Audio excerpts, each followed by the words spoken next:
Pak, tolong jangan dibuka dulu. Aku hampir berteriak ketika melihat seorang tamu membuka tutup salah satu panci prasmanan. Tapi aku terlambat. Dalam hitungan detik, beberapa orang langsung saling berpandangan. Lalu terdengar bisikan yang membuat kakiku terasa lemas. Loh, kok lauknya cuma telur? Bukannya ini pesta anak Pak Hadi? Katanya cateringnya mahal. Tanganku mulai gemetar. Dadaku sesak. Mataku langsung mencari ayahku. Beliau berdiri tidak jauh dari meja prasmanan. Wajahnya yang sejak pagi penuh senyum mendadak pucat. Tatapannya kosong. Seolah tidak percaya dengan apa yang sedang dilihatnya. Padahal, 6 bulan yang lalu, beliau sendiri yang menyerahkan seluruh tabungan hasil menjual sawah kecil peninggalan kakekku untuk membayar catering terbaik di kota kami. Kalau kalian jadi aku, apa yang akan kalian lakukan saat melihat pesta pernikahan yang sudah dipersiapkan berbulan-bulan tiba-tiba berubah menjadi mimpi buruk? Sebelum aku lanjut, tulis dulu di kolom komentar. Kalian sedang menonton dari kota atau daerah mana? Namaku Andini. Saat semua kejadian itu terjadi, usiaku baru 28 tahun. Aku bekerja sebagai customer service di sebuah bank swasta. Sedangkan calon suamiku, namanya Teguh. Kami sudah berpacaran hampir 4 tahun. Selama itu, aku mengenal Teguh sebagai laki-laki yang sabar, tidak banyak bicara, rajin bekerja, dan selalu terlihat menghormati kedua orang tuanya. Mungkin, itulah yang membuatku begitu yakin menerima lamarannya. Aku berpikir, kalau seorang laki-laki begitu berbakti kepada orang tuanya, dia juga akan menjadi suami yang baik. Aku benar-benar percaya itu. Bahkan, orang tuaku pun sangat menyukai Teguh.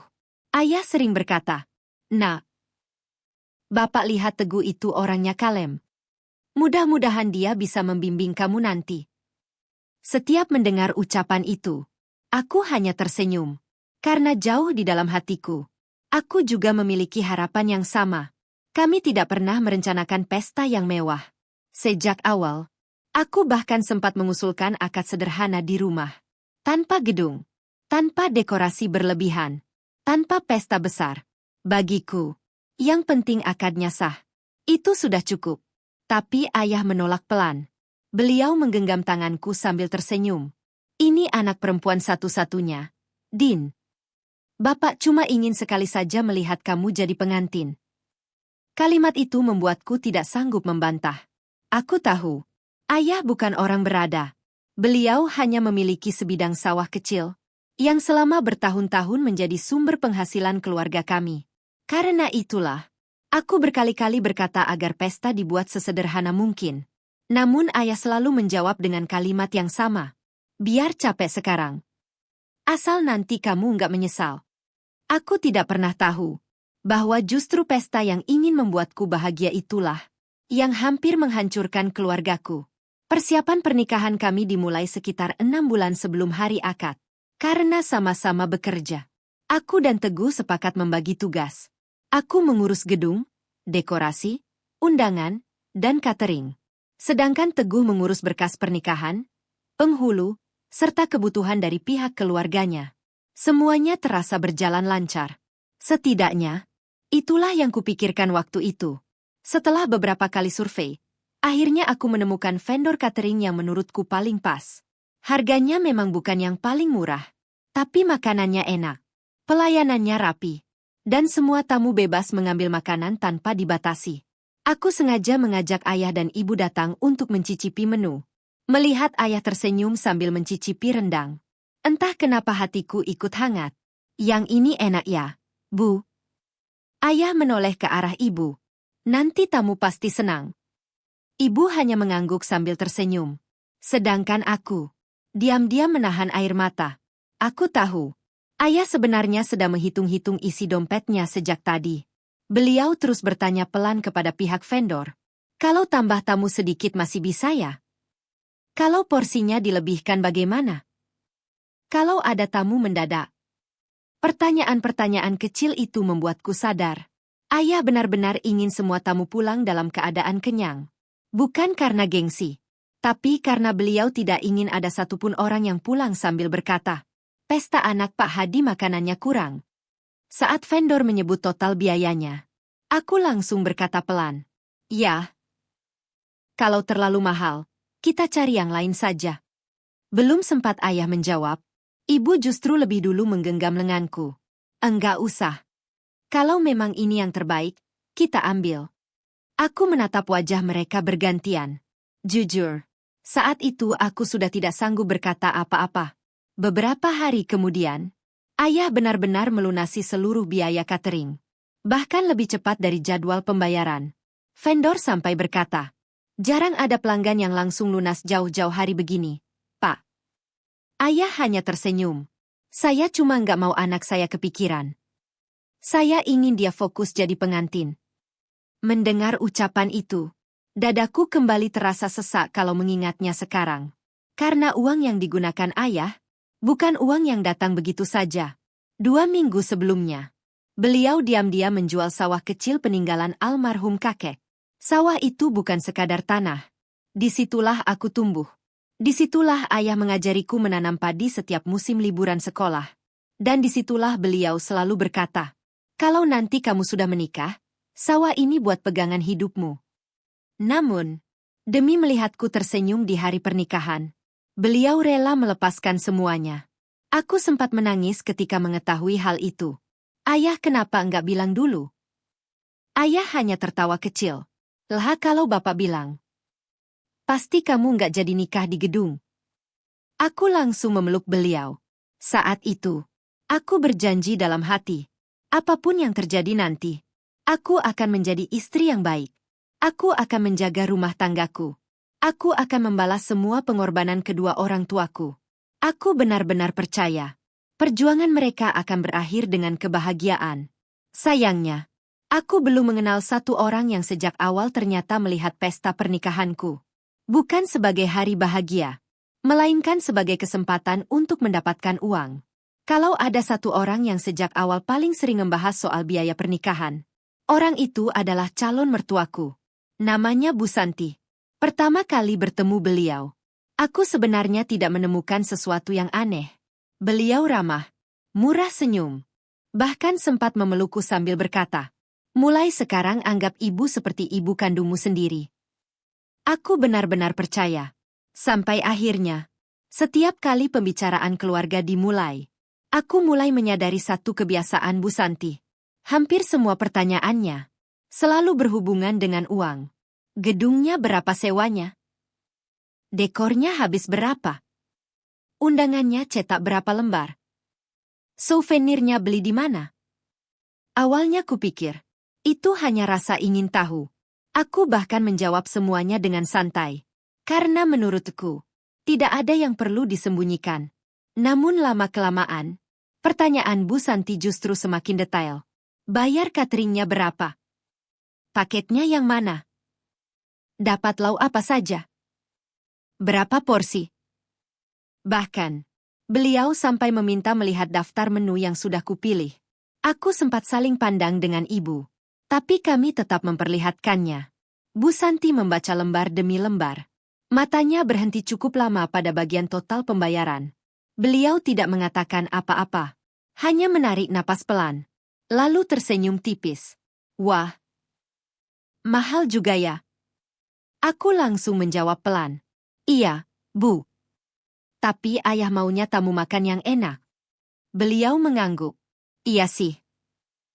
Cuma menurut ibu, kalau pesta sehari doang, enggak usah terlalu mewah. Sayang uangnya." Aku tersenyum sopan. "Yang penting ayah sama ibu ikhlas, Bu." Beliau kembali mengangguk.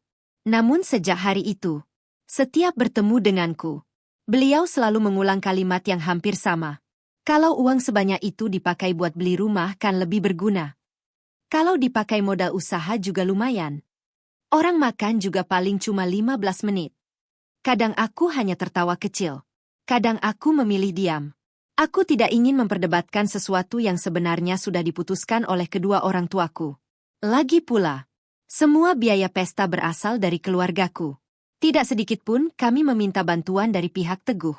Suatu sore, saat kami sedang mengecek dekorasi gedung, Bu Santi kembali membahas catering.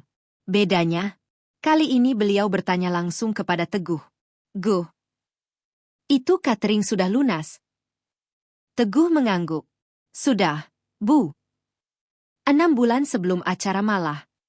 Bu Santi tampak terkejut. "Loh, cepat amat." "Iya." Permintaan ayahnya Andini begitu. Beliau kembali diam. Tatapannya mengarah ke map bening yang sedang dipegang Teguh. Di dalam map itu, ada semua dokumen pernikahan, termasuk salinan kontrak catering. Bu Santi lalu berkata pelan, "Ibu lihat sebentar ya." Tanpa berpikir macam-macam, Teguh langsung menyerahkan map itu. "Aku masih sibuk berbicara dengan pihak dekorasi. Jadi aku tidak terlalu memperhatikan apa yang dilakukan Bu Santi." Beberapa menit kemudian, beliau mengembalikan map itu seperti tidak terjadi apa-apa. Sambil tersenyum, beliau berkata, "Ya sudah. Semoga semua acaranya lancar. Kalau saja waktu itu aku tahu bahwa dalam beberapa menit tadi, Bu Santi bukan sekadar melihat isi kontrak. Beliau juga diam-diam memotret setiap halaman, termasuk halaman yang berisi nomor pemesanan, rincian menu, dan nilai pembayaran. Foto-foto itulah yang beberapa hari kemudian menjadi awal dari semua kehancuran di hari pernikahanku. Beberapa hari setelah pertemuan itu, aku sama sekali tidak merasakan ada sesuatu yang berubah. Persiapan pernikahan tetap berjalan seperti biasa. Undangan mulai dibagikan. Baju pengantin sudah selesai dijahit. Dekorasi tinggal menunggu hari pemasangan. Bahkan vendor catering sempat menghubungiku untuk memastikan jumlah tamu terakhir. Aku menjawab semuanya seperti biasa. Tidak ada pembicaraan tentang perubahan menu. Tidak ada revisi pesanan. Tidak ada permintaan apapun. Karena memang, sejak awal aku sudah meminta semua vendor hanya menerima instruksi langsung dariku atau ayah. Itu juga tertulis jelas di kontrak. Kalau ada perubahan, harus ada persetujuan dari pihak yang menandatangani perjanjian. Dan orang yang menandatangani kontrak itu adalah ayah, bukan aku. Apalagi Bu Santi. Karena itulah, aku sama sekali tidak merasa khawatir. Di sisi lain, aku mulai memperhatikan perubahan kecil pada sikap Bu Santi. Beliau mendadak sangat sering keluar rumah. Kalau ditanya sedang kemana, jawabannya selalu singkat. Ada urusan. Atau, cuma sebentar. Aku tidak pernah berpikir macam-macam. Kupikir beliau hanya sedang sibuk mempersiapkan acara dari pihak keluarga Teguh. Sampai suatu sore, aku datang ke rumah mereka untuk mengantar contoh souvenir. Teguh sedang mandi. Pak Darto sedang menyiram tanaman. Sedangkan Bu Santi duduk sendirian di ruang tamu sambil berbicara melalui telepon. Saat aku membuka pagar, beliau belum menyadari kedatanganku. Suaranya terdengar cukup jelas. "Iya. Yang penting uangnya bisa cair dulu. Nanti urusan makan MAH enggak usah dipikir." Aku berhenti melangkah. Bukan karena curiga, melainkan karena merasa tidak enak mendengar pembicaraan orang lain. Beberapa detik kemudian, Bu Santi menoleh. Beliau langsung mematikan telepon. "Wah, Andini. Masuk, Nak." Beliau tersenyum seperti biasa. Aku pun menganggap tidak ada yang aneh. Aku menyerahkan contoh souvenir. Beliau melihatnya sekilas. "Lumayan. Harganya berapa satuannya?" Aku menyebutkan nominalnya. Beliau kembali menggeleng pelan. "Kalau ibu sih, yang murah juga nggak apa-apa. Orang habis acara juga dibuang." Aku hanya tersenyum tipis. Entah kenapa, ucapan tentang yang murah hampir selalu keluar setiap kali kami membahas kebutuhan pernikahan. Padahal, tidak sekalipun beliau menawarkan ikut membantu membayar. Aku berusaha mengusir pikiran itu. Aku tidak ingin berprasangka buruk kepada calon mertuaku sendiri. Namun, ada satu hal yang mulai membuatku merasa tidak nyaman. Setiap kali pembicaraan menyangkut biaya, mata Bu Santi selalu berbinar. Seolah angka-angka itu jauh lebih menarik daripada kebahagiaan anaknya sendiri. Dan saat itu, aku masih belum tahu bahwa di tempat lain, seseorang sedang menghitung berapa puluh juta rupiah yang bisa didapat dari pesta pernikahanku. Seminggu sebelum hari akad, kesibukanku benar-benar mencapai puncaknya. Setiap pulang kerja, aku masih harus mengecek daftar tamu, membalas pesan keluarga, memastikan baju pengantin sudah pas, sampai berkali-kali menelepon vendor satu persatu. Cepet. Tentu saja. Tapi setiap kali melihat ayah tersenyum, rasa lelah itu seperti hilang begitu saja. Suatu malam, ayah datang ke kamarku sambil membawa map biru. Map yang sudah beberapa kali kulihat sejak awal persiapan. Din, tolong simpan ini baik-baik. Aku membukanya. Di dalamnya ada seluruh bukti pembayaran. Gedung, dekorasi, rias, foto, catering. Semuanya sudah lunas. Aku menatap ayah. Kenapa dikasih ke Andini? Ayah tersenyum pelan. Biar kamu tahu. Bapak enggak punya utang apa-apa lagi. Kalau besok ada orang nanya, kamu enggak usah bingung. Aku langsung memegang tangan beliau. Ya. Enggak usah ngomong begitu. Bapak kayak mau pergi jauh saja. Ayah tertawa kecil. Bapak cuma lega. Alhamdulillah. Semua yang Bapak janjikan buat anak Bapak sudah terpenuhi. Aku memeluk beliau erat. Saat itu, aku sama sekali tidak menyadari bahwa beberapa kilometer dari rumahku, ada seseorang yang justru sedang berusaha membatalkan semua pengorbanan ayah. 2 hari kemudian, vendor catering menerima kedatangan seorang perempuan parubaya. Perempuan itu datang dengan pakaian rapi, membawa map, dan berbicara dengan sangat percaya diri. Apa benar ini catering untuk acara Andini dan Teguh? Pemilik vendor mengangguk. Iya, Bu. Saya ibunya Teguh. Sekalian mewakili keluarga pengantin. Kalimat itu membuat semua staf langsung mempersilahkannya duduk. Bu Santi mengeluarkan salinan kontrak. Nomor pemesanan, nama pengantin, tanggal acara. Semuanya cocok. Beliau lalu berkata pelan. Ada sedikit perubahan. Pemilik vendor membuka berkas. Perubahan apa ya, Bu? Bu Santi tersenyum. Kami ingin mengganti paket makan. Pemilik vendor terlihat heran. Loh? Acara tinggal 2 hari lagi. Iya. Enggak apa-apa. Keluarga sudah sepakat. Pemilik vendor kembali membuka daftar menu. Diganti ke paket yang mana, Bu? Bu Santi menunjuk paket paling bawah. Paket dengan harga paling murah. Lauk utamanya, telur. Pemilik vendor spontan mengangkat wajahnya. Maaf, Bu. Selisih harganya jauh sekali. Iya. Memang itu yang kami inginkan. Pemilik vendor masih tampak ragu. Soalnya yang dipesan sekarang paket premium. Rendang. Udang. Chicken steak. Ikan fillet. Kalau diganti, selisihnya besar sekali. Bu Santi justru mengangguk pelan. Itu memang tujuan saya datang ke sini. Kalimat itu membuat pemilik vendor semakin bingung. Beliau mulai merasa ada sesuatu yang tidak beres. Dan firasat itu ternyata benar. Pemilik vendor tidak langsung menjawab. Beliau kembali membuka data pemesanan di komputer. Nomor kontrak, nama pengantin, jumlah tamu, semuanya sesuai. Yang membuatnya ragu, bukan identitas Bu Santi, melainkan waktu perubahan yang terlalu mendadak. Maaf, Bu. Kalau boleh tahu, Mbak Andini sama Pak Hadi sudah tahu soal perubahan ini? Bu Santi tersenyum tenang. Sudah. Mereka justru yang minta saya mengurusnya. Pemilik vendor masih belum yakin. Biasanya kalau perubahan sebesar ini, kami perlu konfirmasi dari pihak yang menandatangani kontrak. Bu Santi langsung menghela napas panjang. Aduh. Saya sudah bilang sama mereka pasti bakal ribet. Soalnya Pak Hadi lagi masuk rumah sakit. Anaknya juga lagi sibuk ngurus akad.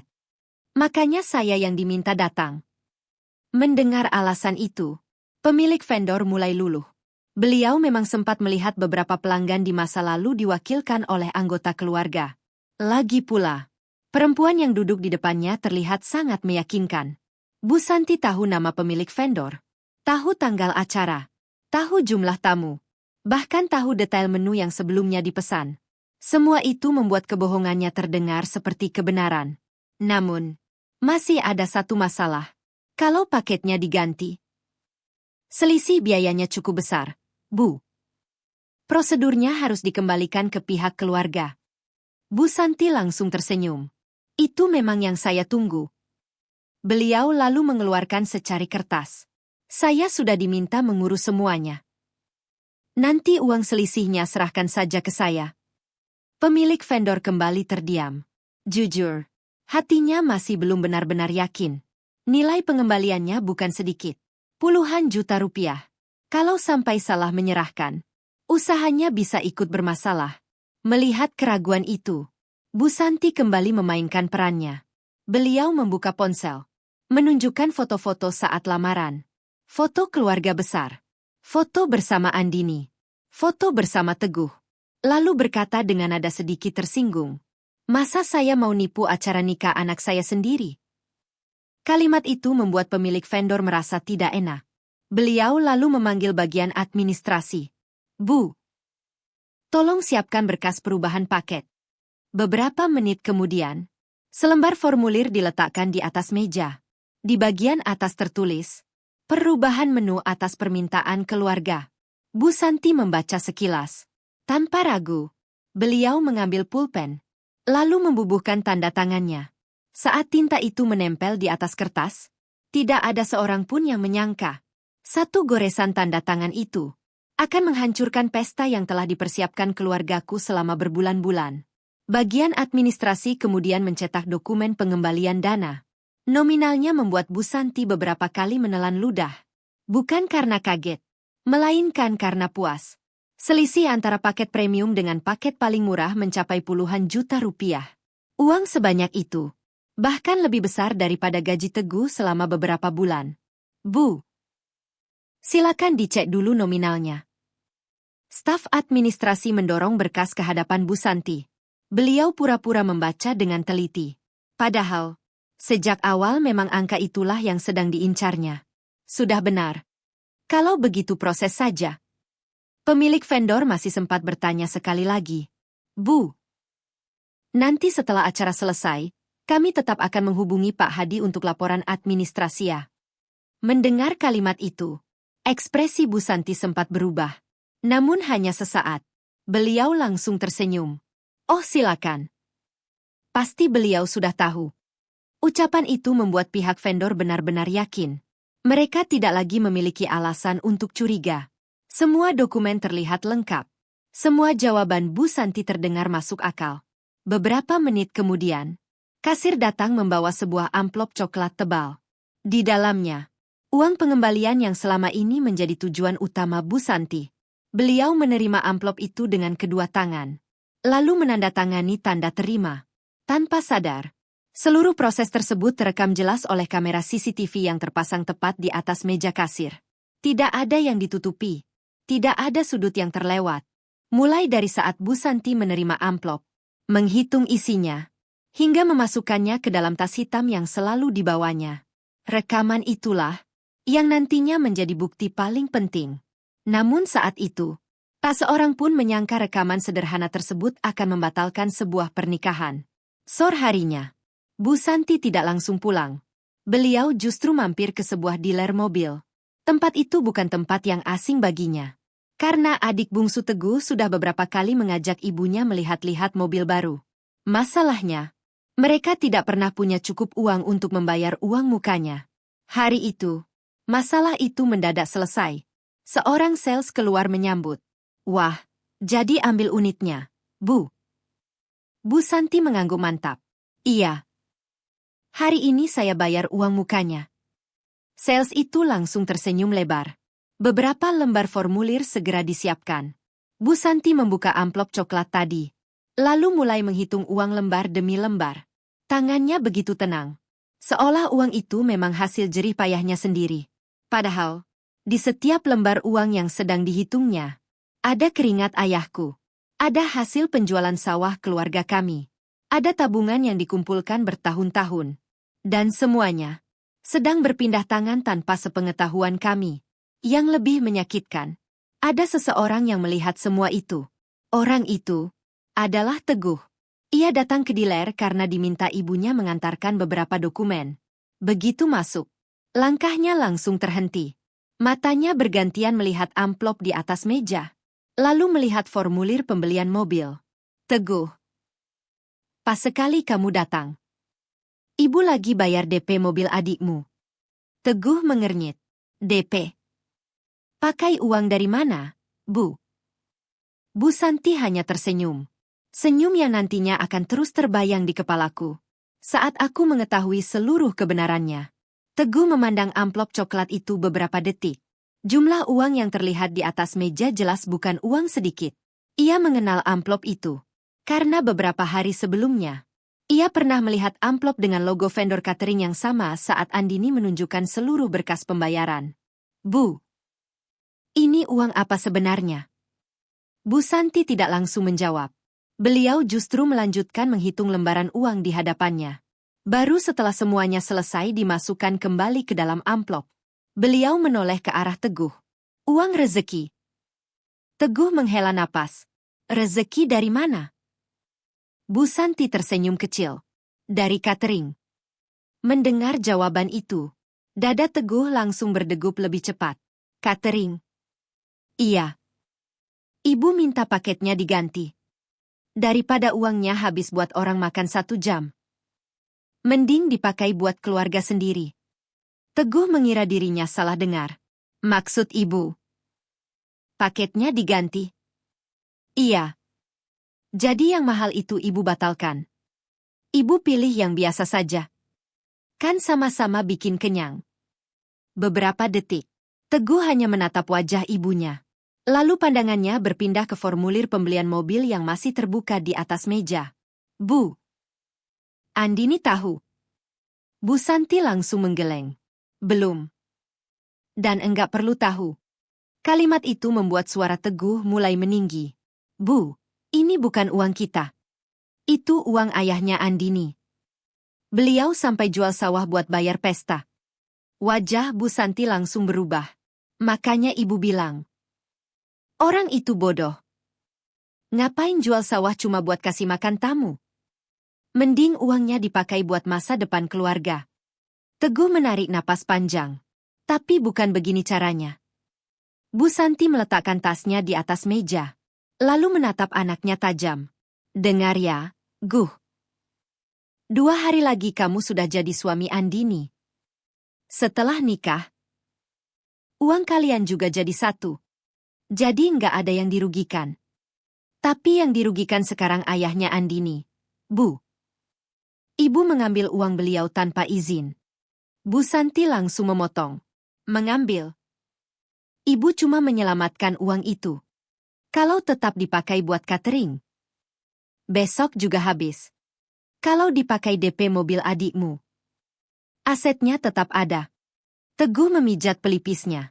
Ia tahu. Ucapan ibunya sama sekali tidak masuk akal. Tetapi setiap kali ingin membantah, ibunya selalu punya cara membuatnya merasa bersalah. Adikmu butuh mobil buat kerja. Ayahmu pensiun. Kamu anak laki-laki. Kalau bukan kita yang bantu keluarga, siapa lagi? Kalimat-kalimat itu terus menghantam pikiran Teguh. Di satu sisi, ia sadar ibunya telah melakukan sesuatu yang sangat salah. Namun di sisi lain, ia juga tidak tega melihat adiknya kembali gagal memiliki kendaraan untuk bekerja. Bu Santi melihat keraguan itu. Beliau tahu, anaknya mulai goyah. Beliau lalu menggenggam tangan Teguh. Guh, dengar ibu baik-baik. Jangan bilang apa-apa ke Andini. Nanti setelah kalian menikah, ibu pelan-pelan ganti uangnya. Yang penting akadnya lewat dulu. Kalau sekarang kamu cerita, pernikahan kalian bisa hancur. Kalimat terakhir itu berhasil membuat Teguh terdiam. Ia tidak mengangguk. Tapi, ia juga tidak membantah lagi. Dan kadang, diam seseorang bisa melukai jauh lebih dalam daripada sebuah kebohongan. Sejak hari itu, Teguh berubah.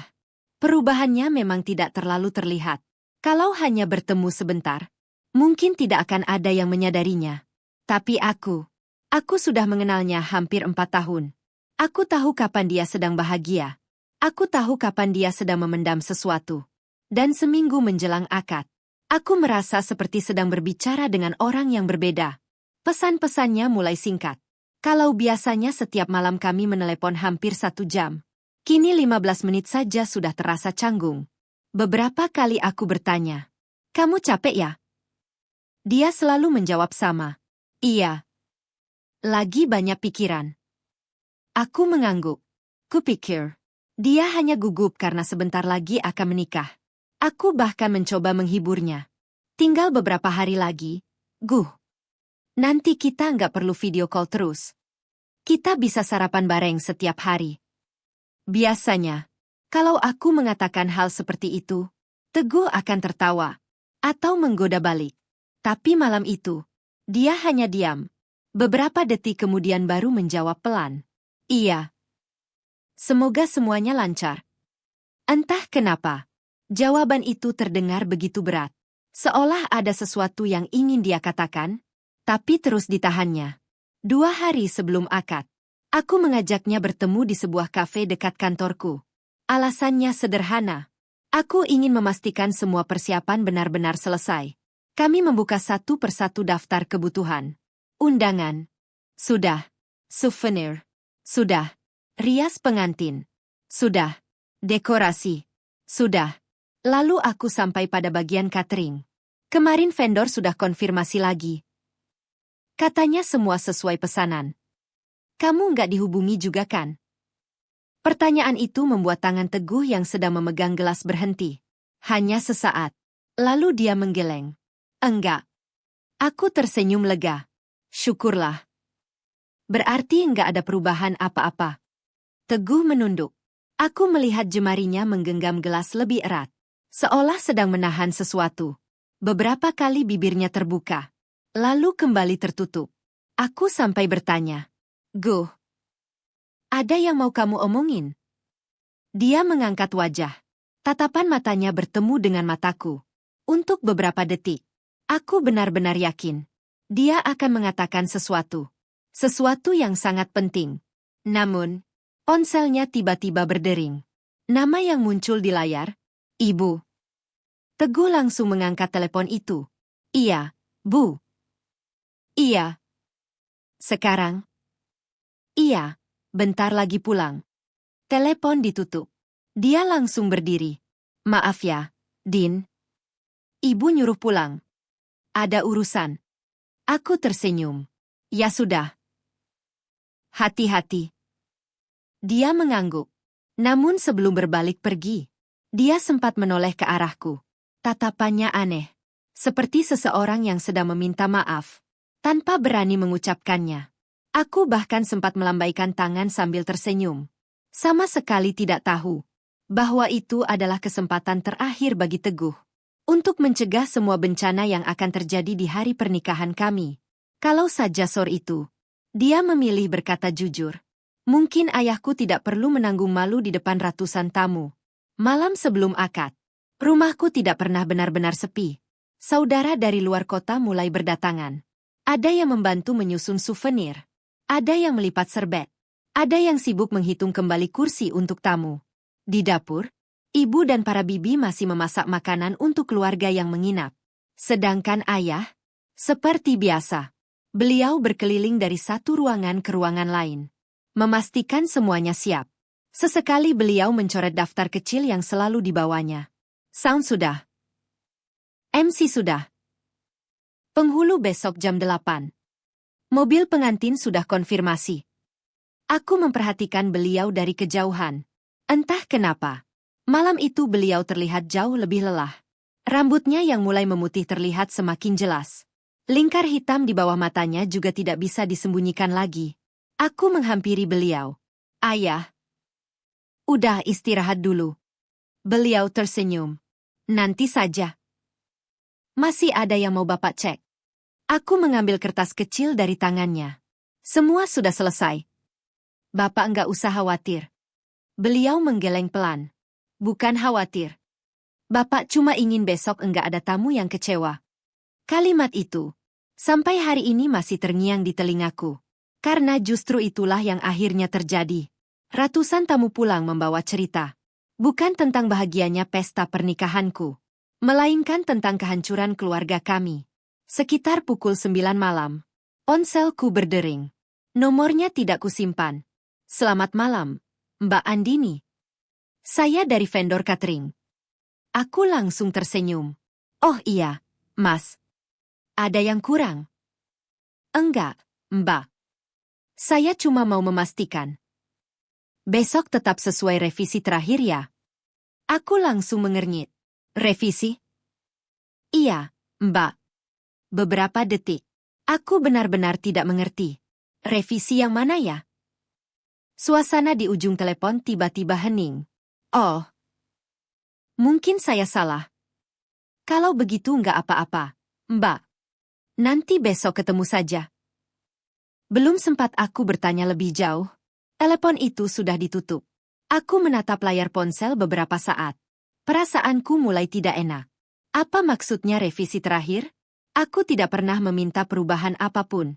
Aku langsung membuka map berisi seluruh kontrak. Kubaca satu persatu. Gedung, dekorasi, foto, rias. Sampai akhirnya berhenti di halaman catering. Tidak ada perubahan. Tidak ada catatan tambahan. Semuanya masih sama seperti 6 bulan lalu. Aku sempat ingin menelepon kembali pihak vendor. Tapi jam sudah hampir menunjukkan pukul 10 malam. Aku berpikir, mungkin hanya kesalahan penyebutan. Atau mungkin vendor salah menghubungi pelanggan. Aku mencoba menenangkan diri. Besok juga ketemu. Pasti bisa dijelaskan. Aku lalu meletakkan kembali map itu. Tanpa sedikit pun menyadari bahwa telepon singkat tadi sebenarnya adalah kesempatan terakhir bagiku untuk menghentikan semua yang sudah direncanakan Bu Santi. Hari yang selama ini kutunggu akhirnya tiba. Sejak pukul 4 pagi, rumah sudah dipenuhi suara orang berlalu lalang. Para perias datang lebih dulu. Fotografer mulai menyiapkan peralatan. Saudara-saudara sibuk menyambut tamu yang terus berdatangan. Aku duduk di depan cermin. Wajahku mulai dirias. Sesekali aku menarik napas panjang. Bukan karena takut, tapi karena masih sulit percaya. Hari itu aku benar-benar akan menjadi seorang istri. Di luar kamar, aku mendengar suara ayah menyapa setiap tamu yang datang. Tolong masuk, Pak. Silakan duduk dulu. Sebentar lagi acaranya dimulai. Meski suaranya terdengar ceria, aku tahu beliau pasti kelelahan. Beliau hampir tidak tidur semalaman. Namun, tidak sekalipun kudengar beliau mengeluh. Yang ada justru beliau terus memastikan semua orang merasa nyaman. Sekitar pukul 7 pagi, rombongan keluarga Teguh akhirnya tiba. Aku hanya bisa melihat mereka lewat layar monitor kecil yang disiapkan fotografer. Bu Santi turun dari mobil paling depan. Wajahnya terlihat sangat tenang. Bahkan, beliau beberapa kali tersenyum sambil menyalami tamu. Tidak ada sedikit pun rasa gugup. Tidak ada tanda-tanda seseorang yang sedang menyimpan rahasia besar. Teguh berjalan tepat di belakang ibunya. Saat matanya sempat melihat ke arah kamera, aku langsung merasakan sesuatu yang aneh. Tatapannya kosong. Tidak seperti laki-laki yang sebentar lagi akan menikahi perempuan yang dicintainya. Aku mencoba menghibur diriku sendiri. Mungkin dia tegang. Semua calon pengantin pasti merasakan hal yang sama. Aku tidak ingin berpikir macam-macam. Beberapa menit kemudian, prosesi penyambutan keluarga mempelai pria selesai. Para tamu mulai dipersilakan menuju area resepsi. Di kejauhan, aku mendengar suara MC mempersilakan tamu menikmati hidangan yang telah disediakan sambil menunggu akad dimulai. Itu memang sudah menjadi susunan acara. Tamu yang datang lebih awal dipersilakan sarapan lebih dulu. Aku tersenyum kecil. Dalam hati aku membayangkan ayah pasti sedang merasa lega. Beliau berkali-kali berkata, yang paling beliau khawatirkan adalah makanan. Selama tamu makan dengan puas, beliau merasa semua perjuangannya terbayar. Namun, kurang dari 1 menit setelah pengumuman itu, suasana di luar mendadak berubah. Awalnya hanya terdengar bisikan. Lalu suara beberapa orang mulai saling bertanya. Semakin lama, semakin ramai. Aku mengernyit. Ada apa ya? Perias yang sedang merapikan jilbabku ikut berhenti bekerja. Kok di luar ramai banget? Belum sempat kami saling bertanya lagi, pintu ruang rias tiba-tiba terbuka. Sepupuku masuk dengan wajah panik. Napasnya terengah-engah. Andini. Cepat keluar. Aku langsung berdiri. Memangnya kenapa?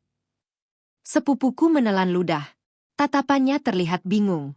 Seolah dia sendiri tidak tahu harus menjelaskan dari mana. Ayahmu. Wajahnya pucat. Di luar. Katanya. Katanya makanan yang disajikan aneh. Jantungku langsung berdegup lebih cepat. Aneh gimana? Sepupuku menggeleng. Aku juga belum ngerti. Tapi tamu mulai ribut. Aku spontan berdiri dari kursi rias. Perias mencoba menahanku. Andini, riasannya belum selesai.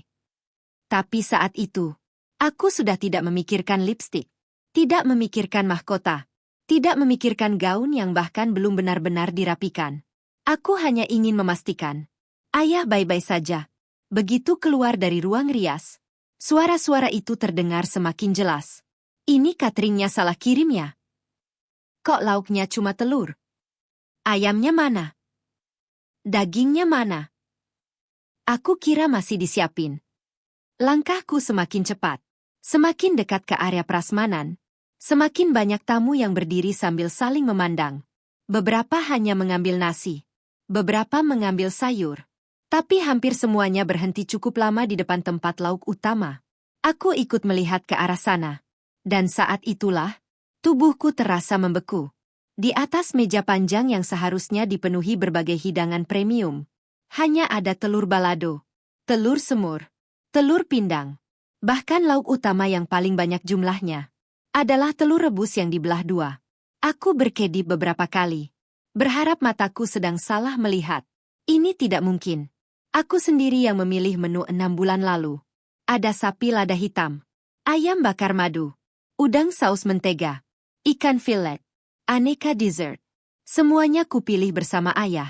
Semuanya sudah lunas dibayar. Lalu, kenapa sekarang yang tersisa hanya telur? Aku langsung mencari petugas catering. Seorang supervisor yang mengenakan seragam hitam sedang mengatur antrean tamu. Aku menghampirinya. Mas, ini kenapa? Supervisor itu menatapku dengan bingung. Maksudnya, Mbak, menunya. Kenapa jadi begini? Supervisor terlihat semakin heran. Memang sesuai pesanan terakhir, Mbak. Kalimat itu membuat napasku tercekat. Pesanan terakhir. Iya. Perubahan paket dari keluarga. Aku langsung menggeleng kuat-kuat. Enggak mungkin. Aku nggak pernah ubah apapun. Supervisor mulai terlihat gelisah. Sebentar ya, Mbak. Saya panggil pimpinan kami. Sementara itu, bisik-bisik tamu berubah menjadi percakapan yang semakin keras. Kasihan yang punya hajat. Masa pesta sebesar ini lauknya cuma telur? Apa dananya habis? Katanya bapaknya jual sawah. Iya, kok hasilnya begini? Setiap kalimat itu, rasanya seperti pisau yang menusuk dadaku sedikit demi sedikit.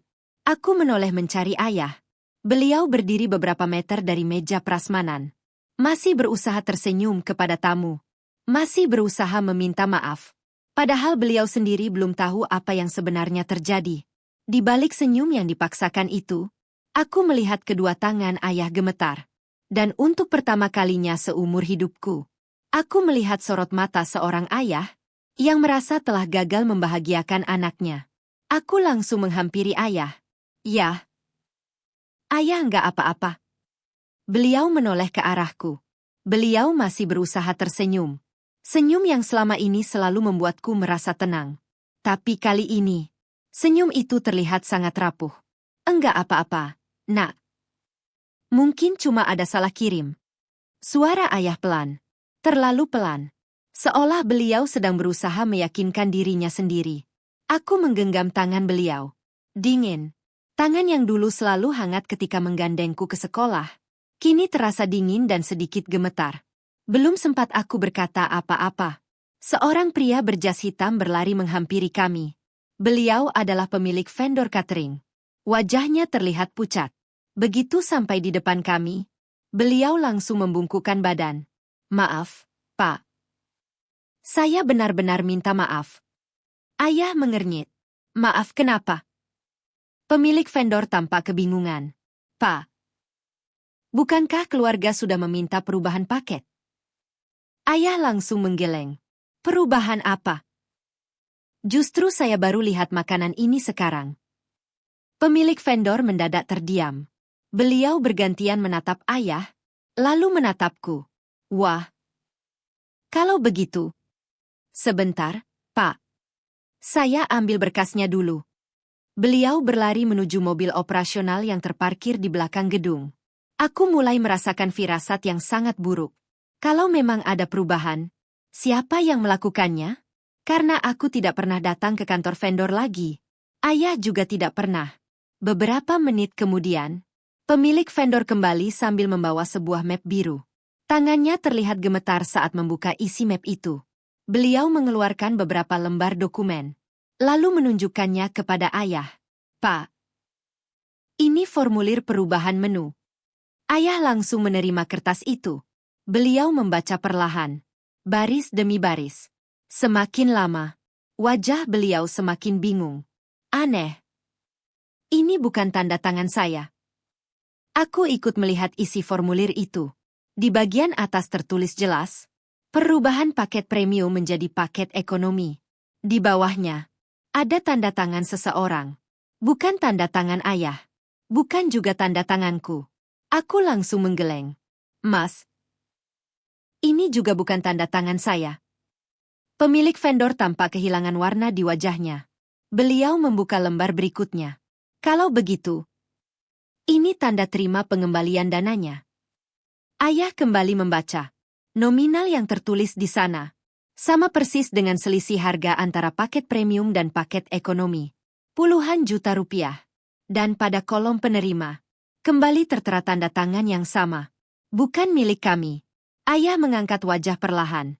Mas, uang ini diberikan ke siapa? Pemilik vendor menelan ludah.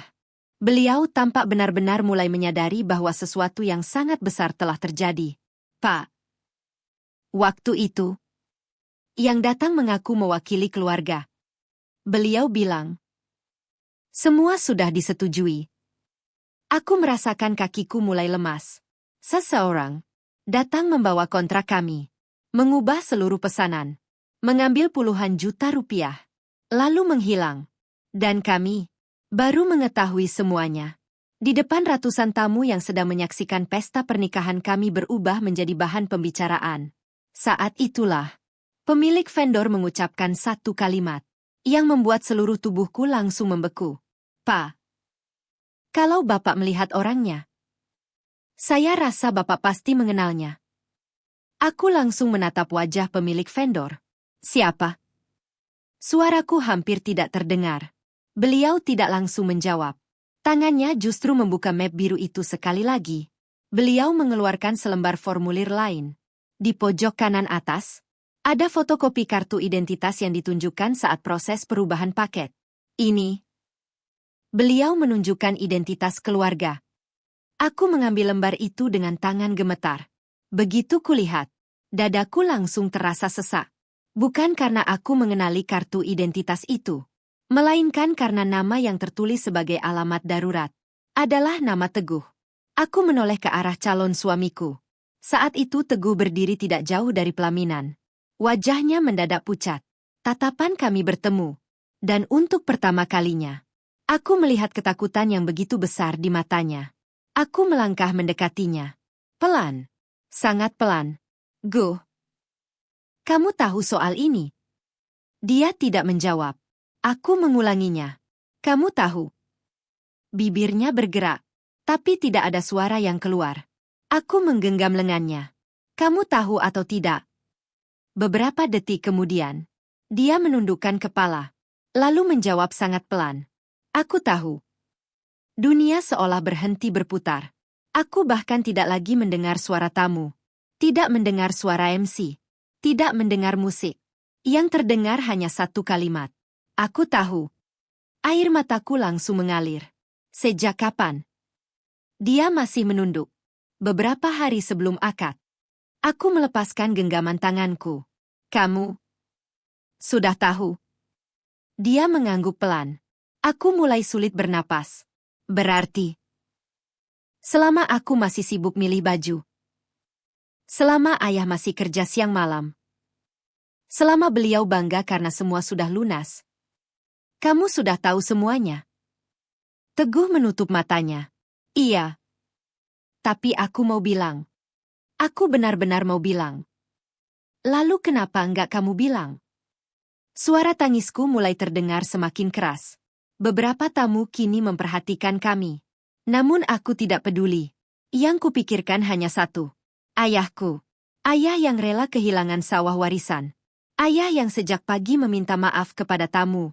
Padahal beliau tidak melakukan kesalahan apapun. Teguh mencoba mendekat. Din. Dengar dulu. Aku mundur satu langkah. Jangan sentuh aku. Aku takut. Takut apa? Takut pernikahan kita batal. Aku tertawa. Bukan karena lucu. Tapi karena hatiku sudah terlalu hancur. Jadi, supaya pernikahan tetap jalan, kamu biarkan ayahku dipermalukan? Tidak.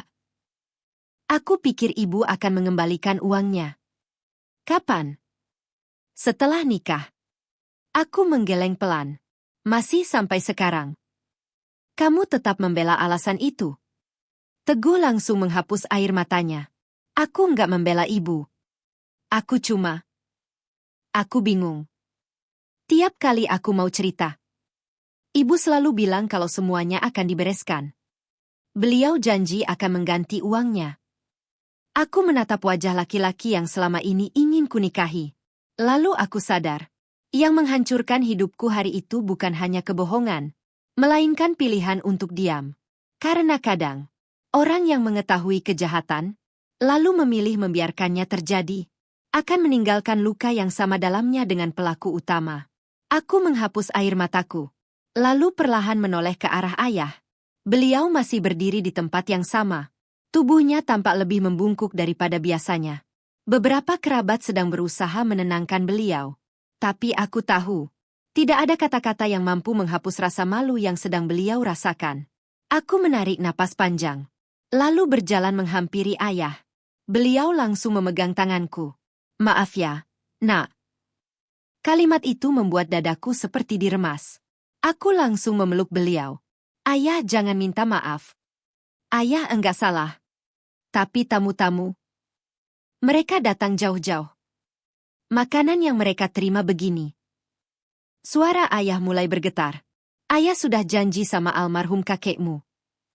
Kalau nanti kamu menikah, ayah mau bikin acara yang layak. Tapi sekarang, beliau tidak sanggup melanjutkan kalimatnya. Aku bisa merasakan bahunya bergetar. Seumur hidup, aku belum pernah melihat ayah menangis di depan orang banyak. Hari itu, benteng yang selama ini terlihat begitu kokoh akhirnya runtuh. Aku menggenggam kedua tangan beliau. Ya, lihat aku. Beliau perlahan mengangkat wajah. Makanan bukan ukuran kasih sayang ayah. Sawah itu, ayah jual buat aku. Itu yang akan selalu aku ingat. Air mata ayah jatuh semakin deras. Bapak cuma nggak rela. Nama keluarga kita jadi begini. Aku menggeleng. Yang harus malu bukan kita. Yang harus malu adalah orang yang mencuri hasil kerja keras ayah. Di sisi lain, Bu Santi akhirnya berjalan mendekat. Wajahnya tidak lagi setenang tadi. Namun, beliau masih berusaha mempertahankan sikap seolah semua ini hanyalah kesalahpahaman. Andini, dengar dulu penjelasan tante. Aku langsung menoleh. Jangan panggil aku. Beliau berhenti beberapa langkah dariku. Ini semua bisa dijelaskan. Dijelaskan bagaimana? Kamu mengubah catering tanpa izin. Mengambil uang ayahku. Lalu membiarkan beliau dipermalukan di depan semua orang. Bu Santi menggeleng cepat. Ibu enggak mencuri. Ibu cuma mengatur ulang. Uangnya juga buat keluarga. Aku tertawa pahit. Keluarga siapa? Setelah kamu sama Teguh menikah, kita semua keluarga. Jadi uang itu tetap kembali ke keluarga. Aku menatap wajahnya beberapa detik. Aku benar-benar tidak menemukan sedikit pun rasa bersalah. Yang ada, hanya keyakinan bahwa apa yang dilakukannya benar. Ayahku menjual sawah warisan. Itu bukan uangmu. Itu bukan hakmu. Bu Santi mulai kehilangan kesabaran. Kalau bukan karena ibu, Kalian juga enggak bakal punya hubungan baik sama keluarga besar kami. Aku mengernyit. Apa hubungannya? Ibu cuma ingin uang itu dipakai buat sesuatu yang lebih berguna. Buat mobil adik Teguh. Buat masa depan keluarga. Daripada habis dimakan tamu. Kalimat itu terdengar jelas. Bukan hanya olehku, tapi juga oleh beberapa tamu yang berdiri tidak jauh dari kami. Mereka saling berpandangan. Beberapa bahkan mulai menggeleng pelan. Salah seorang paman akhirnya tidak tahan. Bu. Berarti benar ibu yang ambil uang itu? Bu Santi baru menyadari. Kalimatnya barusan diucapkan terlalu lantang. Beliau mencoba memperbaiki keadaan. Bukan begitu maksud saya. Tapi semuanya sudah telanjur terdengar. Dan untuk pertama kalinya, di depan ratusan pasang mata, topeng yang selama ini dipakai Bu Santi mulai benar-benar runtuh. Suasana yang sejak tadi hanya dipenuhi bisik-bisik, kini benar-benar berubah. Beberapa tamu mulai mendekat. Bukan karena ingin ikut campur, melainkan karena mereka baru menyadari. Masalah ini bukan sekadar catering yang salah. Ini tentang seseorang yang dengan sengaja mengambil uang milik keluarga pengantin. Bu Santi mulai melihat ke sekeliling. Tatapan orang-orang yang semula ramah, kini berubah penuh pertanyaan. Beliau mulai kehilangan rasa percaya dirinya. Namun, mulutnya masih terus berusaha mencari pembenaran. Saya nggak ada niat jahat. Saya cuma berpikir lebih jauh. Kalau uang itu dipakai beli mobil, manfaatnya bertahun-tahun. Kalau dipakai makan, 2 jam juga habis. Aku menatapnya tanpa berkedip. Jadi menurutmu, harga diri ayahku juga habis dalam 2 jam? Bu Santi terdiam. Aku melangkah semakin dekat. Orang yang menghabiskan uang itu bukan tamu. Tapi kamu. Kamu yang mengambil hak keluarga kami. Kamu yang memutuskan semuanya sendiri. Kamu yang membuat ayahku berdiri meminta maaf kepada ratusan orang. Suasana menjadi sangat sunyi. Tidak ada lagi yang berani berbicara. Bahkan musik resepsi akhirnya dimatikan. Yang terdengar hanya isak tangis beberapa anggota keluargaku. Pemilik vendor kembali mendekat. Wajahnya dipenuhi penyesalan. Pak Hadi, saya benar-benar minta maaf. Kami merasa sudah mengikuti prosedur. Ayah menggeleng pelan. Saya tidak menyalahkan Mas. Tapi, kalau memang uang sebanyak itu diambil, kenapa tidak ada satu telepon pun ke saya? Pertanyaan itu membuat pemilik vendor langsung menundukkan kepala. Itu kesalahan kami, Pak. Kami terlalu percaya. Kami pikir karena beliau membawa kontra, membawa data keluarga, dan mengetahui seluruh detail acara. Berarti memang mendapat kuasa. Beliau lalu menarik napas panjang. Kalau Bapak berkenan. Ada satu bukti lagi. Aku langsung menoleh. Bukti apa? CCTV. Jantungku langsung berdetak lebih cepat. CCTV? Iya. Seluruh proses perubahan paket. Pengembalian dana. Sampai penerimaan uang. Semuanya terekam. Mendengar kalimat itu, wajah Bu Santi yang sejak tadi masih berusaha tenang, mendadak berubah. Beliau langsung memotong. Enggak usah dibuka. Ngapain diperpanjang lagi? Pemilik vendor menatap Bu Santi. Loh, Bu. Kalau memang tidak ada yang disembunyikan, rekamannya justru bisa menjelaskan semuanya. Bu Santi mulai gelisah. Beliau menggenggam tasnya erat-erat. Tidak perlu. Saya sudah mengaku. Buat apa lihat rekaman? Aku langsung menatap beliau. Karena aku ingin melihat bagaimana wajah seseorang saat mengambil uang hasil penjualan sawah ayahku. Pemilik vendor segera meminta salah satu staf mengambil laptop dari mobil operasional. Beberapa menit kemudian, laptop diletakkan di atas meja registrasi. Puluhan orang mulai berkumpul. Tamu, keluarga, panitia, bahkan beberapa pekerja gedung ikut memperhatikan. Video diputar. Tanggalnya, 6 hari sebelum akad. Jamnya, sesuai dengan yang tertulis di dokumen administrasi. Layar memperlihatkan pintu kantor vendor terbuka. Lalu, Seorang perempuan masuk sambil membawa map. Begitu wajahnya terlihat jelas, tidak ada lagi ruang untuk menyangkal. Itu adalah Bu Santi. Beliau tersenyum kepada petugas, mengeluarkan kontrak, menjelaskan perubahan menu, menandatangani formulir, menerima amplop tebal berisi uang. Lalu, menghitung isinya satu persatu. Dengan senyum yang sama sekali tidak menunjukkan keraguan. Video itu memang tidak mengeluarkan suara. Tetapi, setiap gerakan di dalamnya sudah lebih dari cukup untuk menghancurkan seluruh kebohongan yang selama ini dibangun. Dan saat video itu selesai diputar, aku tidak lagi memandang Bu Santi sebagai calon mertuaku. Di mataku, beliau hanyalah orang yang dengan sadar mengorbankan kehormatan ayahku demi memenuhi keinginannya sendiri. Ruangan itu sunyi. Tidak ada lagi yang membela Bu Santi. Tidak ada lagi yang mengatakan ini hanya salah paham. Rekaman CCTV sudah menjawab semuanya. Setiap orang melihat dengan mata kepala sendiri bagaimana Bu Santi datang, mengubah seluruh pesanan, menerima amplop berisi uang, lalu pergi dengan wajah puas. Aku menoleh ke arah ayah. Beliau tidak lagi menatap layar. Kepalanya justru tertunduk. Aku tahu, bukan karena beliau malu, melainkan karena akhirnya beliau sadar. Semua pengorbanannya memang telah dikhianati. Bu Santi mencoba mengambil satu langkah maju. Andini, Ibu bisa jelaskan. Aku mengangkat tangan. Cukup. Ibu sudah terlalu banyak menjelaskan. Tapi semuanya bohong. Beliau menggeleng cepat. Ibu memang salah. Tapi niat Ibu baik. Aku tersenyum tipis. Senyum yang bahkan terasa asing bagiku sendiri. Niat baik.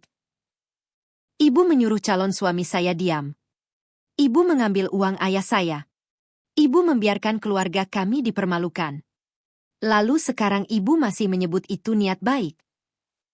Bu Santi mulai menangis. Air matanya jatuh tanpa henti. Ibu hilaf. Ibu cuma ingin membantu adik Teguh. Aku menghela napas. Lalu kenapa bukan uang Ibu sendiri yang dipakai? Beliau tidak menjawab. Lalu kenapa bukan rumah Ibu yang dijual? Beliau tetap diam. Kenapa justru sawah warisan ayah saya? Tangisan Bu Santi semakin keras. Namun, tangisan itu tidak lagi membuat siapapun iba. Teguh perlahan melangkah mendekat. Matanya merah. Sejak tadi ia terus menangis. Din, aku salah. Aku benar-benar salah. Aku seharusnya cerita. Aku seharusnya menghentikan Ibu. Aku memandangnya beberapa detik. 4 tahun kami bersama. 4 tahun aku percaya kalau laki-laki ini akan menjadi tempatku pulang. Namun hari ini, aku baru sadar. Rumah yang kubangun bersamanya ternyata berdiri di atas kebohongan. Aku minta maaf. Aku siap ganti semua uang itu. Aku kerja apa saja. Aku cicil. Asal kamu jangan tinggalin aku. Aku menggeleng pelan. Kamu masih nggak paham. Masalahnya bukan uang. Kalau hari ini vendor nggak punya CCTV, apa kamu akan tetap diam? Teguh tidak mampu menjawab. Kalau makanan tadi enggak dipermasalahkan tamu, apa kamu akan tetap diam? Air matanya semakin deras. Namun bibirnya tetap terkunci. Dan diamnya menjadi jawaban yang paling menyakitkan. Aku mengambil cincin yang sejak pagi melingkar di jari manisku. Beberapa detik, aku hanya memandang benda kecil itu. Begitu banyak mimpi yang pernah kusimpan di balik cincin tersebut. Rumah kecil, anak-anak, hari tua bersama. Semuanya kini terasa seperti mimpi milik orang lain. Aku menarik napas panjang, lalu melepaskan cincin itu perlahan. Kugenggam di telapak tanganku. Kemudian kulangkahkan kaki mendekati Teguh. Semua tamu memperhatikan. Tidak ada yang bersuara.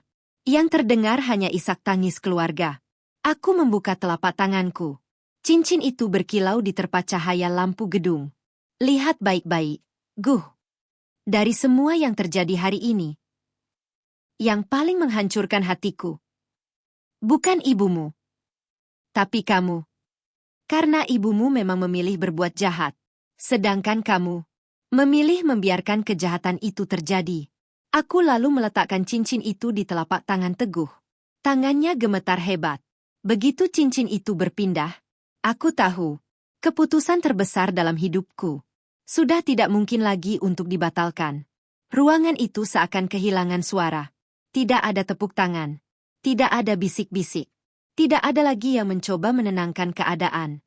Semua orang hanya menatap cincin yang kini berada di telapak tangan Teguh. Tangannya bergetar hebat. Beberapa kali ia mencoba mengembalikan cincin itu kepadaku. Din, tolong. Jangan begini. Aku mundur selangkah. Tidak. Aku sudah cukup mendengar kata, tolong, hari ini. Tapi tidak ada satupun yang benar-benar menolong ayahku. Air mata Teguh semakin deras. Ia berlutut di hadapanku. Tidak peduli jas pengantinnya menyentuh lantai. Tidak peduli ratusan pasang mata sedang melihatnya. Aku salah.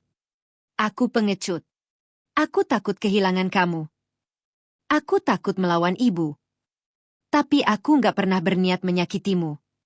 Aku menatapnya tanpa sedikit pun kebencian. Yang kurasakan, hanya kecewa.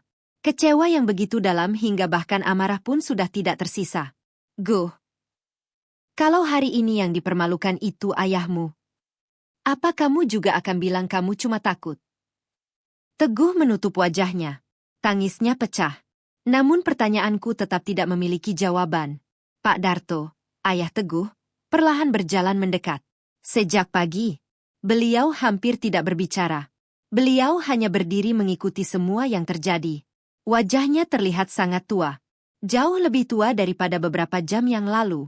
Beliau berhenti di depan ayah. Lalu, tanpa berkata apa-apa, beliau membungkukkan badan sangat dalam. Pak Hadi. Saya malu. Suara beliau bergetar.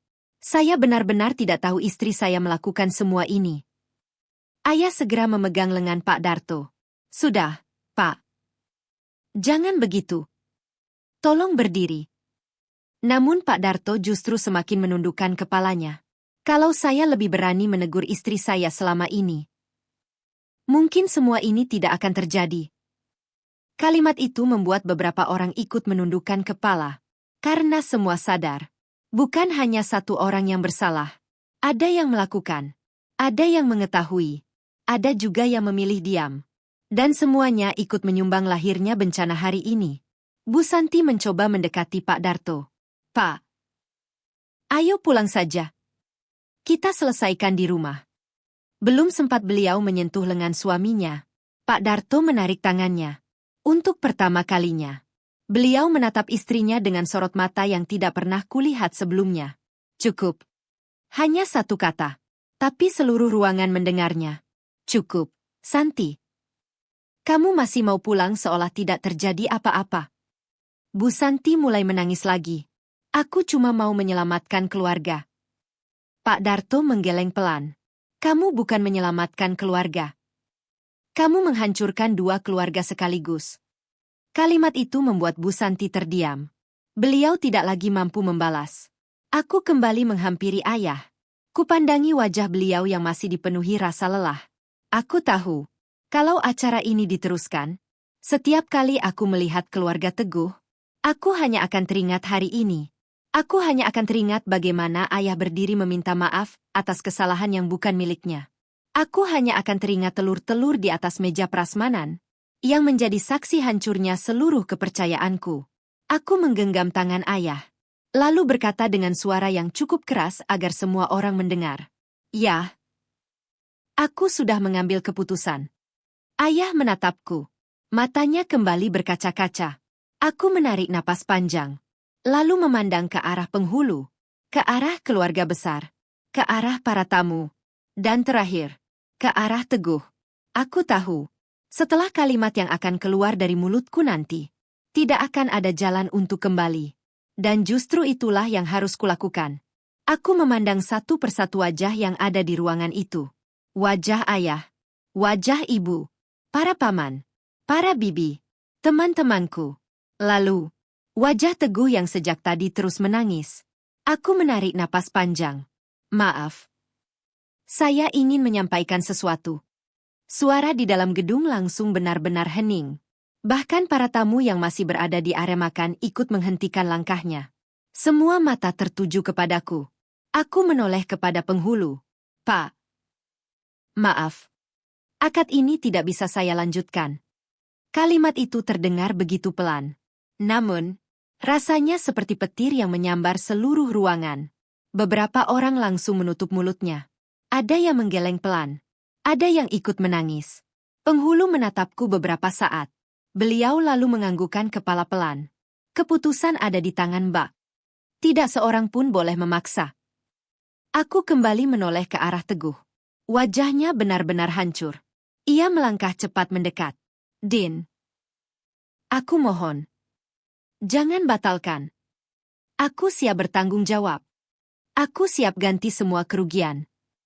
Aku siap tinggalkan rumah. Aku siap apapun. Aku menggeleng pelan. Kamu terlambat.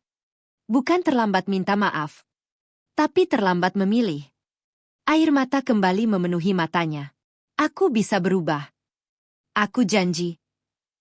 Aku tersenyum tipis. Aku percaya kamu bisa berubah. Tapi aku tidak bisa membangun rumah tangga dengan seseorang yang memilih diam ketika keluargaku dihancurkan. Ayah perlahan berdiri di sampingku. Beliau menggenggam bahuku. Tangannya masih sedikit gemetar. Kalau ini keputusanmu. Ayah mendukung. Aku langsung memeluk beliau. Tangisku pecah lagi. Maaf, ya. Ayah sudah berkorban sejauh ini. Tapi aku nggak sanggup. Ayah mengusap kepalaku. Jangan minta maaf. Yang penting, kamu jangan menghabiskan hidupmu dalam penyesalan. Kalimat ayah membuatku semakin yakin. Beliau baru saja kehilangan sawah warisan. Beliau baru saja dipermalukan di depan ratusan tamu.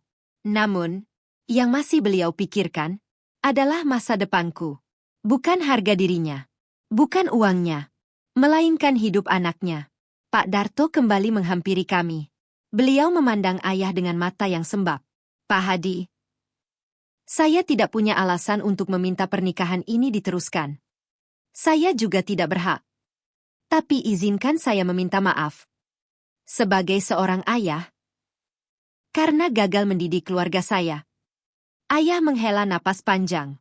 Lalu menjabat tangan Pak Darto. Kita sama-sama korban, Pak. Bedanya, korban saya kehilangan sawah. Korban Bapak kehilangan kepercayaan anak sendiri. Pak Darto langsung menutup wajahnya. Tangisnya pecah. Di sudut lain, Teguh hanya berdiri mematung. Ia melihat semua itu, tanpa mampu mengubah apapun. Baru hari itu, ia benar-benar memahami bahwa satu keputusan untuk diam telah merenggut perempuan yang paling dicintainya. Dan mungkin, untuk selamanya. Gedung yang sejak pagi dipenuhi harapan, kini perlahan mulai kosong. Satu persatu tamu berpamitan. Tidak ada yang mencibir. Justru banyak yang menghampiri ayah. Menggenggam tangannya. Memberinya pelukan. Seorang paman berkata pelan. Pak Hadi, jangan merasa malu. Semua orang di sini tahu siapa yang salah. Ayah hanya mengangguk. Meski matanya masih merah. Setidaknya beliau tidak lagi berdiri sendirian. Aku masuk kembali ke ruang rias. Masih memakai kebaya yang sejak kecil selalu kubayangkan akan kupakai di hari paling bahagia dalam hidupku. Aku duduk di depan cermin. Kupandangi pantulan diriku. Riasan yang sejak pagi dibuat begitu sempurna. Kini sudah bercampur air mata. Perlahan, aku melepas mahkota di kepalaku. Lalu anting, kalung, satu persatu. Setiap perhiasan yang kulepas, seolah ikut melepaskan mimpi yang selama bertahun-tahun kusimpan. Pintu ruang rias diketuk perlahan.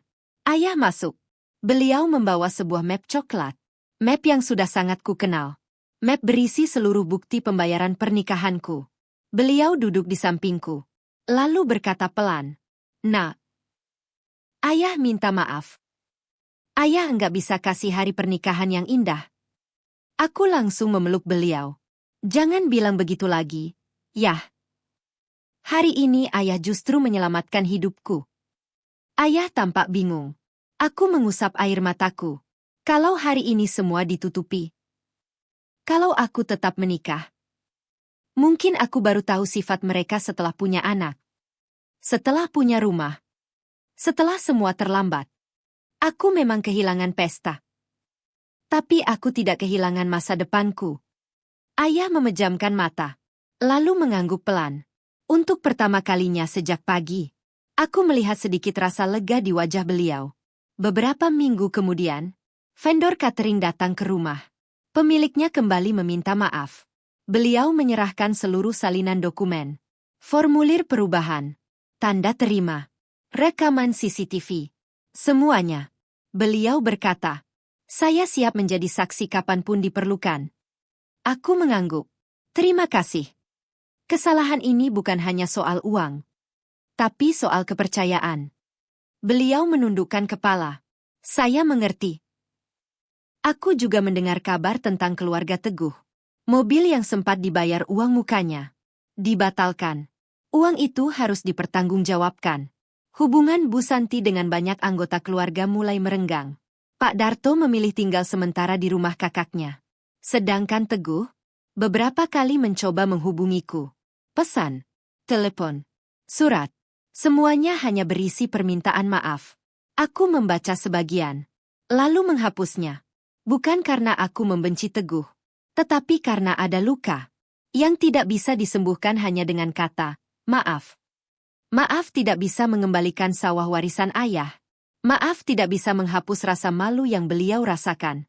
Dan maaf, tidak bisa mengembalikan kepercayaan yang sudah dihancurkan. Hari ini, kalau ada yang bertanya, apa keputusan membatalkan pernikahan di hari akad adalah keputusan paling berat dalam hidupku?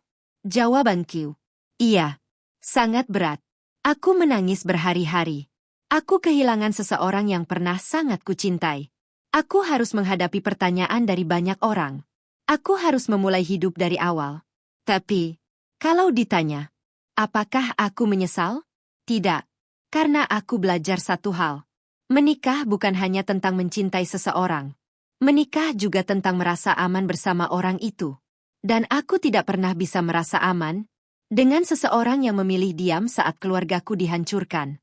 Kalau sejak sebelum menikah, ia sudah takut membela kebenaran. Bagaimana mungkin aku berharap ia akan melindungiku setelah kami menjadi suami istri? Hari itu, aku memang pulang tanpa suami. Tapi aku pulang dengan harga diri ayah yang berhasil kami pertahankan.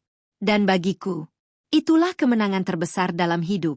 Kalau kalian berada di posisiku, apa kalian tetap akan menikah demi mempertahankan hubungan? Atau memilih membatalkannya meski harus menanggung malu di depan banyak orang? Tulis pendapat kalian di kolom komentar. Siapa yang menurut kalian paling bertanggung jawab atas hancurnya pernikahan ini?